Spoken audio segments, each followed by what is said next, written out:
حضرت عبداللہ بن مبارک رحمۃ اللہ علیہ ایک مرتبہ آپ فراغت حج کے بعد بیت اللہ میں سو گئے اور خواب میں دیکھا کہ دو فرشتے باہم باتیں کر رہے ہیں۔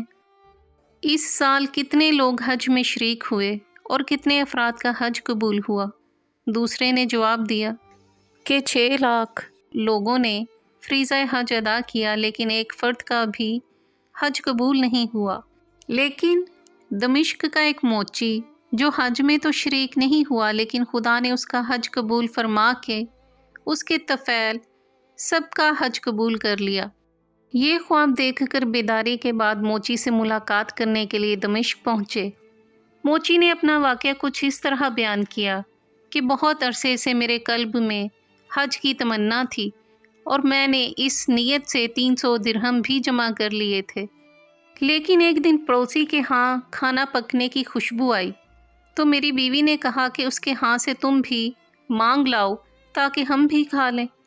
چنانچہ میں نے اس سے جا کر کہا، آج آپ نے جو کچھ پکایا ہے ہمیں بھی عنایت کریں۔